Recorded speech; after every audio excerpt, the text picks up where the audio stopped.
नमस्कार दोस्तों, स्वागत आप सभी का इस वीडियो में। जी हाँ दोस्तों, आज हम बात करने वाले हैं लोकसभा चुनाव 2024 के बारे में। जी हाँ दोस्तों, लोकसभा चुनाव 2024 के चुनावों की तारीखों का ऐलान हो चुका है। सभी पार्टियां अपने अपने इलाकों में और क्षेत्रों में और पूरे देश के अंदर जो है चुनाव प्रचार में लगी हुई हैं। इसी बीच कई सर्वे रिपोर्ट निकल कर आ रही हैं। उनके हिसाब से हम आपको बताएंगे कि किस पार्टी को किस राज्य में कितनी सीटें मिल रही हैं। वैसे दोस्तों, आप किस पार्टी को पसंद करते हैं हमें कमेंट में बताइए, और आप 2024 में किसको नया प्रधानमंत्री देखना चाहते हैं वो भी हमें कमेंट करके जरूर बताइएगा। तो चलिए दोस्तों, फटाफट से सर्वे को शुरू करते हैं। जी हाँ दोस्तों, सबसे पहले बात करते हैं तमिलनाडु राज्य की। जी हाँ दोस्तों, तमिलनाडु राज्य में जो है 39 लोकसभा की सीटें हैं, जिसमें से बीजेपी के खाते में 22 सीटें जाने का अनुमान लगाया जा रहा है। वहीं कांग्रेस को यहाँ पर 16 सीटें मिलेंगी। जी हाँ दोस्तों, कांग्रेस का जो है INDIA इंडिया गठबंधन हुआ है, उसके हिसाब से यहाँ पर 16 सीटें इस गठबंधन को जो है मिल सकती हैं। वहीं बीजेपी के खाते में 22 सीटें तमिलनाडु राज्य में जाएंगी। इसी हिसाब से दोस्तों अगले राज्य की बात करें तो अगला राज्य है मध्य प्रदेश, जहां पर 29 लोकसभा की सीटें हैं, जिसमें से बीजेपी के खाते में यहां पर 27 सीटें जाएंगी। वहीं कांग्रेस को सिर्फ 2 सीटें मिलेंगी। जी हां दोस्तों, बीजेपी को जो है मध्य प्रदेश में बम्पर जीत इस बार भी मिलने वाली है। यहां पर 27 लोकसभा की सीटें जो है बीजेपी के खाते में जाती हुई नजर आ रही हैं। वहीं कांग्रेस को जो है यहाँ पर भी बड़ा नुकसान होगा। इसी के हिसाब से दोस्तों अगले राज्य की बात करें तो त्रिपुरा राज्य में 2 लोकसभा की सीटें हैं, दोनों ही बीजेपी के खाते में जाएंगी और कांग्रेस का यहाँ पर खाता भी नहीं खुलेगा। कांग्रेस का यहाँ पर पूरी तरह से सुपड़ा साफ होने वाला है। वहीं दोस्तों अगला राज्य है बिहार में 40 लोकसभा की सीटें हैं, जिसमें से बीजेपी के खाते में 36 सीटें जाएंगी। वहीं जो कांग्रेस है और जो इंडिया गठबंधन है उसके खाते में महज यहाँ पर 4 सीटें जाने का अनुमान लगाया जा रहा है। जी हाँ दोस्तों, इस सर्वे को पूरे इंडिया में किया गया है। उसी हिसाब से किस राज्य में कितनी सीटें किस पार्टी के खाते में जा रही है हम आपको पूरी जानकारी दे रहे हैं, तो वीडियो को लाइक करते हुए जरूर चलिएगा। वहीं दोस्तों अगले राज्य की बात करें तो अगला राज्य है महाराष्ट्र में 48 लोकसभा की सीटें हैं, जिसमें से बीजेपी के खाते में यहां पर 40 लोकसभा की सीटें जाएंगी। वहीं कांग्रेस को महज 8 सीटें जो है महाराष्ट्र में मिलेगी। जी हां दोस्तों, कांग्रेस को जो है महाराष्ट्र में भी बड़ा झटका लगने वाला है। वहीं बम्पर जीत जो है बीजेपी की इस बार भी महाराष्ट्र में बताई जा रही है। इसी हिसाब से दोस्तों अगले राज्य की बात करें तो उत्तर प्रदेश में 80 लोकसभा की सीटें हैं, जिसमें से बीजेपी के खाते में जो है 70 सीटें जाने का अनुमान लगाया जा रहा है। वहीं कांग्रेस को यहाँ पर 2 सीटें मिलेंगी। वहीं SP और BSP को यहाँ पर 8 सीटें मिलेंगी। जी हाँ दोस्तों, आपको बता दें कि मध्य प्रदेश में भी जो है गठबंधन हो चुका है। उस हिसाब से कांग्रेस को जो है 8 से 10 सीटें यहाँ पर मिल सकती हैं। वहीं बीजेपी को जो है 70 प्लस सीटें यहाँ पर मिलने का अनुमान बताया जा रहा है। जी हाँ दोस्तों, उत्तर प्रदेश के अंदर जो है योगी जी ने बहुत ही अच्छा काम करके दिखाया है। इसी हिसाब से जनता जो है बीजेपी को बहुत ज्यादा पसंद कर रही है उत्तर प्रदेश के अंदर। वहीं दोस्तों अगला राज्य है दिल्ली में जी हाँ दोस्तों 7 लोकसभा की सीटें हैं, सातों की सातों सीटें जो है बीजेपी के खाते में जाने का अनुमान लगाया जा रहा है और कांग्रेस का यहाँ पर खाता भी नहीं खुलेगा। वहीं आम आदमी पार्टी का भी यहाँ पर कोई भी खाता खुलता हुआ नहीं बताया जा रहा है। 7 की 7 सीटें जो है बीजेपी के खाते में जाएंगी। वहीं दोस्तों अगला राज्य है जम्मू कश्मीर में 6 लोकसभा की सीटें हैं, जिसमें से 3 बीजेपी के खाते में जा सकती हैं। वहीं 1 सीट जो है कांग्रेस के खाते में जा सकती है और 2 सीटें जो है PDP के खाते में यहाँ पर जा सकती हैं। वहीं दोस्तों अगले राज्य की बात करें तो अगला राज्य है अरुणाचल प्रदेश। जी हाँ दोस्तों, अरुणाचल प्रदेश में 2 लोकसभा की सीटें हैं, दोनों की दोनों बीजेपी के खाते में जाती हुई नजर आ रही हैं। सर्वे रिपोर्ट के हिसाब से और जितने भी अभी तक अनुमान लगाए जा रहे हैं उस हिसाब से जो है अरुणाचल प्रदेश की दोनों सीटें जो है बीजेपी के खाते में जाएगी। जी हाँ दोस्तों, मोदी जी को पूरे देश में बहुत ही ज्यादा पसंद किया जा रहा है, जिसकी वजह से बीजेपी को इस पर भी बम्पर जीत का अनुमान लगाया जा रहा है। वैसे दोस्तों आपकी क्या राय है, इस बार किसको प्रधानमंत्री बनना चाहिए? अपनी राय कमेंट बॉक्स में बताते हुए जरूर चलिएगा। वहीं दोस्तों अगला राज्य है गोवा राज्य में 2 लोकसभा की सीटें हैं, दोनों की दोनों बीजेपी के खाते में जाएंगी। कांग्रेस का यहाँ पर भी खाता नहीं खुलेगा, पूरी तरह से सुपड़ा साफ होता हुआ दिखाई दे रहा है। वहीं दोस्तों अगले राज्य है राजस्थान में 25 लोकसभा की सीटें हैं, जिसमें से बीजेपी के खाते में यहाँ पर 23 सीटें जाएंगी। वहीं कांग्रेस को यहाँ पर 2 सीटें जाएंगी। जी हाँ दोस्तों, राजस्थान में भी बीजेपी को जो है पिछली बार की तरह इस बार भी बहुत ज्यादा सीटें मिलने का अनुमान लगाया जा रहा है। 25 में 23 सीटें जो है बीजेपी के खाते में जाएंगी और महज 2 सीटों पर जो है यहाँ पर संतुष्ट होना पड़ेगा कांग्रेस को।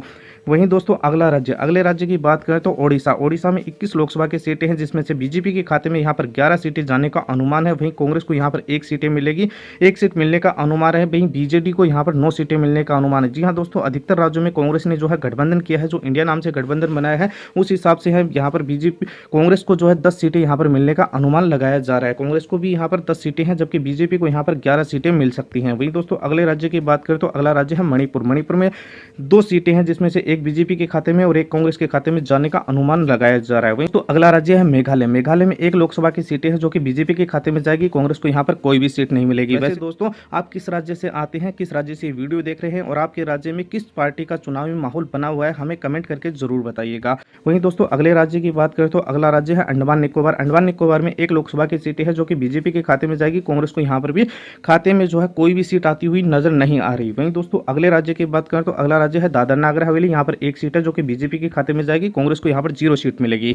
वहीं दोस्तों, अगले राज्य की बात करें तो अगला राज्य है नागालैंड। नागालैंड में यहाँ पर एक सीट है जो कि बीजेपी के खाते में यहाँ पर जाती हुई नहीं दिख रही है, यानी बीजेपी को यहाँ पर कोई सीट नहीं मिलेगी, जबकि कांग्रेस को यहाँ पर एक सीट जो है वो मिलेगी। इसी हिसाब से दोस्तों, अगले राज्य की बात करें तो अगले राज्य है पांडिचेरी। पांडिचेरी में एक लोकसभा की सीटें हैं, ये भी कांग्रेस के खाते में यहाँ पर जाएगी, बीजेपी को यहाँ पर भी कोई सीट मिलती हुई नजर नहीं आ रही। वहीं दोस्तों, अगले राज्य की बात करें तो सिक्किम। सिक्किम में एक लोकसभा की सीट है जो कि बीजेपी के खाते में जाएगी, कांग्रेस को यहाँ पर कोई भी सीट नहीं मिलेगी। वहीं दोस्तों, अगले राज्य की बात करें तो हरियाणा राज्य। हरियाणा राज्य में तथा 10 लोकसभा की सीटें हैं, जिसमें से बीजेपी के खाते में यहाँ पर 9 सीटें जाने का अनुमान है, वहीं कांग्रेस को यहाँ पर सिर्फ एक सीट मिलेगी। जी हाँ दोस्तों, हरियाणा में भी जो है बीजेपी की बम्पर जीत बताई जा रही है। इसी हिसाब से दोस्तों, अगले राज्य की बात करें तो अगला राज्य है आंध्र प्रदेश। आंध्र प्रदेश में 25 लोकसभा की सीटें हैं, जिसमें से बीजेपी के खाते में यहाँ पर 2 सीट जाएंगी, कांग्रेस को यहाँ पर 4 सीटें मिलेगी। वहीं टीआरएस और वाईआरएस को यहाँ पर 2 और 7 17 सीटें मिलने का अनुमान है। जी हाँ दोस्तों, आंध्र प्रदेश में जो है क्षेत्रीय पार्टियों का यहाँ पर कई पार्टियों के साथ गठबंधन है, तो इस हिसाब से क्षेत्रीय पार्टी यहाँ पर अच्छा प्रदर्शन कर सकती हैं। वहीं दोस्तों, अगले राज्य की बात करें तो मिजोरम। मिजोरम में एक सीट है जो कि बीजेपी के खाते में जाएगी, कांग्रेस को यहाँ पर कोई भी सीट नहीं मिलेगी। इसी हिसाब से दोस्तों, अगला राज्य कर्नाटक आता है। कर्नाटक में 28 लोकसभा की सीटें हैं, जिसमें से बीजेपी के खाते में यहाँ पर 22 सीटें जाएंगी, कांग्रेस को यहाँ पर 6 सीटों पर ही संतुष्ट होना पड़ेगा। जी हाँ दोस्तों, कर्नाटक में भी जो है बीजेपी की बम्पर जीत जो है इस बार 2024 के चुनाव में बताई जा रही है। वहीं दोस्तों, अगला राज्य है अरुणाचल प्रदेश। अरुणाचल प्रदेश में 4 लोकसभा की सीटें हैं, जिसमें से बीजेपी के खाते में 3 सीट, कांग्रेस को 1 सीट यहाँ पर मिलने का अनुमान जताया जा रहा है। जी हाँ दोस्तों, सभी पार्टियां जो है पूरे देश में काफी ज्यादा प्रचार कर रही हैं। चुनाव की तारीखों का ऐलान हो चुका है, इस हिसाब से पूरे देश में चुनावी माहौल बना हुआ है। आप इस चुनावी माहौल में किसको जो है बड़ा उम्मीदवार मानते हैं, अपने क्षेत्र में आप किस पार्टी को सपोर्ट करते हैं, वो भी हमें कमेंट करके जरूर बताइएगा। वहीं दोस्तों, अगले राज्य की बात करें तो अगला राज्य है पंजाब। पंजाब में 13 लोकसभा की सीटें हैं, जिसमें से बीजेपी को 7 और कांग्रेस को 2 और आम आदमी पार्टी को यहाँ पर 4 सीटें मिलने का अनुमान जताया जा रहा है। वहीं दोस्तों, अगले राज्य की बात करें तो अगला राज्य है झारखंड। जी हाँ दोस्तों, झारखंड में 14 लोकसभा की सीटें हैं, जिसमें से बीजेपी के खाते में 11 सीटें, कांग्रेस को 3 सीटें यहाँ पर मिलने का अनुमान जताया जा रहा है। झारखंड में भी बीजेपी जो है एक बड़ी पार्टी के रूप में उभर कर सामने आएगी। वहीं दोस्तों, अगले राज्य की बात करें तो अगला राज्य है तेलंगाना। तेलंगाना में 17 लोकसभा की सीटें हैं, जिसमें से बीजेपी के खाते में यहाँ पर 5 सीटें जा सकती हैं, वहीं कांग्रेस को यहाँ पर 2 सीटें मिलेंगी, वहीं टीआरएस को यहाँ पर 10 सीटें मिलने का अनुमान जताया जा रहा है। जी हाँ दोस्तों, यहाँ पर क्षेत्रीय पार्टियां जो है अच्छा प्रदर्शन करती हुई दिखाई दे रही हैं। वहीं दोस्तों, अगला राज्य की बात करें तो केरल में लोकसभा की 20 सीटें हैं, जिसमें से बीजेपी के खाते में 4 सीटें जाएंगी, कांग्रेस को यहाँ पर 6 सीटें मिलेंगी, वहीं एलडीएफ को यहाँ पर 10 सीटें मिल सकती हैं। जी हाँ दोस्तों, हमने आपको यहाँ पर बता दिया है कि गठबंधन जो है कई पार्टियों का हुआ है, लेकिन फिर भी हम आपको क्षेत्रीय पार्टियों के हिसाब से बता रहे हैं कि किस राज्य में किस पार्टी को कितनी सीटें जो है मिलेंगी। जी हाँ दोस्तों, जैसे कि बीजेपी के भी गठबंधन है, एनडीए गठबंधन है, वहीं कांग्रेस ने इंडिया के नाम से गठबंधन बनाया, तो गठबंधन के हिसाब से तो इन्हें बहुत ज्यादा सीटें मिलेंगी, लेकिन अलग अलग सीटें जो है अपने दम पर कौन सी पार्टी कितनी सीटें जीत रही है, उस हिसाब से जो है हम आपको यहाँ पर पूरा कैलकुलेशन बता रहे हैं। वहीं दोस्तों, अगले राज्य की बात करें तो अगला राज्य है गोवा। गोवा में 26 लोकसभा की सीटें हैं, जिसमें से बीजेपी को जो है 26 की 26 सीटें मिलेंगी, कांग्रेस का जो है गुजरात में खाता भी नहीं खुलेगा, पूरी तरह से सुपड़ा साफ होते हुए यहाँ पर दिखाई दे रहा है। जी हाँ दोस्तों, प्रधानमंत्री हमारे नरेंद्र मोदी जी भी जो है गुजरात से आते हैं, इसीलिए बीजेपी का प्रभाव जो है गुजरात में बहुत ज्यादा है, तो यहाँ पर 26 की 26 सीटें जो है बीजेपी के खाते में जाती हुई दिख रही हैं। वहीं दोस्तों, अगला राज्य पश्चिम बंगाल। पश्चिम बंगाल की बात करें तो यहाँ पर 42 सीटें हैं, जिसमें से बीजेपी को यहाँ पर 27 सीटें मिलेंगी। अगर कांग्रेस अकेले यहाँ पर चुनाव लड़ती तो इसको कोई भी सीट नहीं मिलती, लेकिन ये टीएमसी के साथ यहाँ पर गठबंधन में लड़ रही है, इस हिसाब से कांग्रेस और इंडिया गठबंधन को जो है यहाँ पर 15 सीटें मिलने का अनुमान जताया जा रहा है। वहीं दोस्तों, अगले राज्य की बात करें तो लक्षद्वीप, यहाँ पर 1 सीट है जो भी बीजेपी के खाते में जाएगी, कांग्रेस को यहाँ पर कोई भी सीट नहीं मिलेगी। वहीं दोस्तों, अगला राज्य छत्तीसगढ़। छत्तीसगढ़ की बात करें तो यहाँ पर 11 लोकसभा की सीटें हैं, जिसमें से बीजेपी के खाते में यहाँ पर 8 सीटें जाएंगी, तो कांग्रेस को यहाँ पर सिर्फ 3 सीटों पर ही संतुष्ट होना पड़ेगा। जी हाँ दोस्तों, यहाँ पर भी छत्तीसगढ़ में भी कांग्रेस को जो है सुपड़ा साफ होने वाला है, महज 3 सीटों पर संतुष्ट होना पड़ेगा, जबकि बीजेपी की यहाँ पर भी बम्पर 8 सीटें आने का अनुमान लगाया जा रहा है। वहीं दोस्तों, अगला राज्य की बात करें तो असम में 14 लोकसभा की सीटें हैं, जिसमें से बीजेपी के खाते में 11 सीट, वहीं कांग्रेस को यहाँ पर 1 सीट और एआईयूडीएफ के खाते में भी यहाँ पर 1 सीट जाएगी और कांग्रेस को यहाँ पर 2 सीटें मिलेंगी और बीजेपी को यहाँ पर 11 सीटें मिलने का अनुमान है। वहीं दोस्तों अब कुल सीटों की बात करें, जी हाँ दोस्तों, 543 सीटों में से सबसे ज्यादा सीटें किस पार्टी को मिलेंगी, तो आपको बता दें कि यहाँ पर बीजेपी को 390 से 400 सीटें मिलने का अनुमान है। जी हाँ दोस्तों, बीजेपी जो है 2024 में भी बम्पर जीत करेगी और यहाँ पर 350 से 400 सीटों के बीच यहाँ पर मिलने का अनुमान जताया जा रहा है। वहीं कांग्रेस को मात्र 96 से 100 सीटें ही इस बार मिलने का अनुमान है, यानी कि कांग्रेस इस बार भी ज्यादा सीटें हासिल नहीं कर पाएगी। वहीं दोस्तों अन्य पार्टियों की बात करें, जिसमें से कई पार्टियों का गठबंधन बीजेपी के साथ है तो कई पार्टियों का गठबंधन यहाँ पर कांग्रेस के पास है। तो वहीं दोस्तों कुल सीटों में से जो है 543 जो कुल सीटें हैं उनमें से जो है